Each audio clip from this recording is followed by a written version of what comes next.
Hello everyone, welcome to Basic C Programming Tutorials. This is AJ, your tutor for the series, and you're watching Eagle Vision. Alright guys, I forgot to mention this one thing in my previous videos.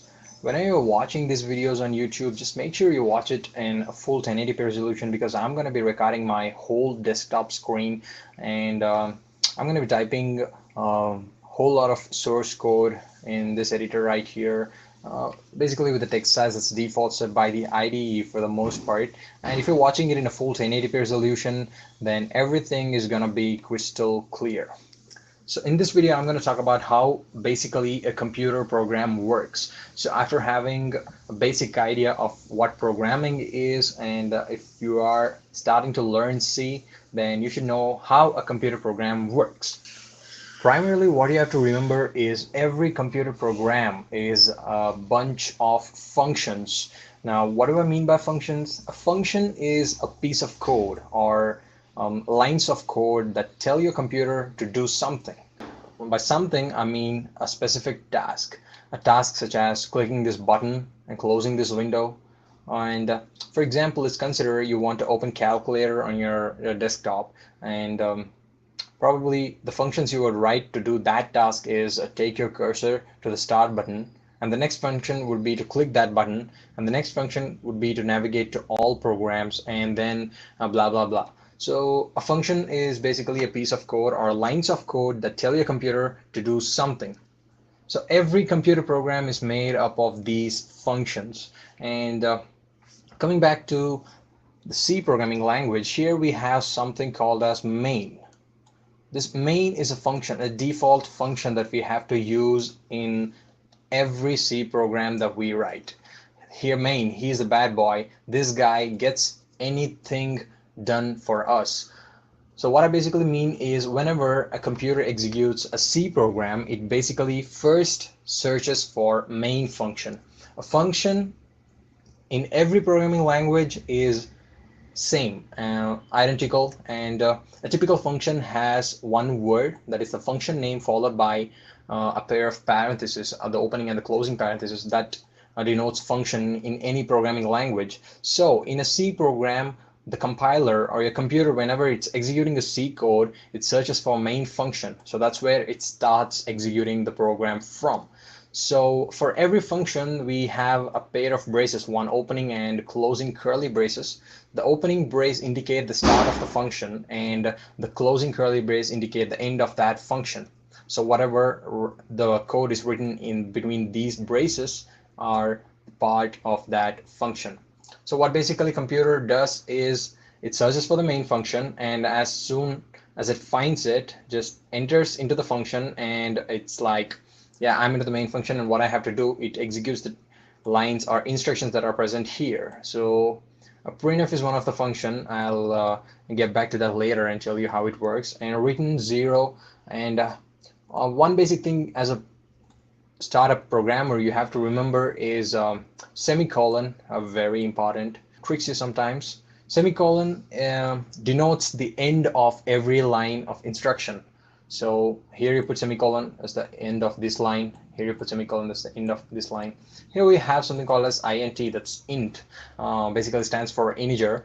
You don't have to worry about that for now. We have something called as return 0. So what basically this means is it returns 0 to the compiler. Whenever the computer executes this program, after executing all the instructions about this line, all these instructions about the written line, it checks for whether the program has been executed properly or not. So before executing any program, you have to first compile the program. So what basically a compilation process is, the computer, or here is the task of the IDE, the compiler. It converts a human readable code into machine readable code. Human readable code is what we can see here, int main, something like words in English, all those things. The computer can't understand these words. It converts these into machine readable, that is zeros and ones basically, and that is compiled, and then you can run the code. So here we have a button called build and a button for run, and we have a button that says build and run that will do both these tasks in one shebang, and we can click that.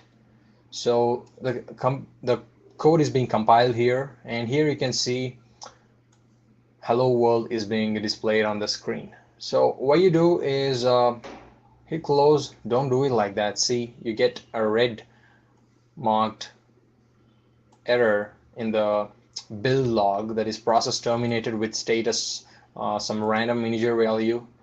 So don't do it. Whenever you build and run a program, make sure you press any key to exit that program. Press any key on your keyboard, and that will terminate the process with the status 0.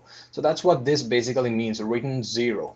Returning 0 from the main function ensures that the program has run successfully, executed all the instructions successfully, and then has exited successfully. So if I go ahead and change this as 1, let's see, and whenever you make changes, just make sure you click on save. That's one of the standards to remember, and click on build and run. See, okay, now process returned 1. Now if you just press any key to continue, it shows the message process terminated with status 1. So globally, the standard for terminating the process with status OK is to return 0. So that being said, don't worry if all these things doesn't make sense to you for now. We'll cover each and everything in depth in the upcoming videos. And coming to the two lines at the top, that's one says hash include stdio.h and hash include stdlib.h. These are basically termed as header files. The C compiler basically comes with the default inbuilt functions that we can use. For example, printf. Printf is a function that's used to print message on the screen, just like we saw here. Hello world. This is the sentence being put into printf statement to display message. And as one of the example for inbuilt function, in order to use these functions, you have to import a certain libraries. Those libraries, these stdio and stdlib, are two among the inbuilt libraries that come with GCC compiler. So that's all about an overview of how a computer program works. From the next video onwards, we will learn how to write code. We'll learn the basic concepts of C programming language, and we'll make you guys C experts and get you a job in Microsoft. So that's it for today, guys. See you again in the next video. Till then, take care. Bye-bye. Please don't forget to subscribe.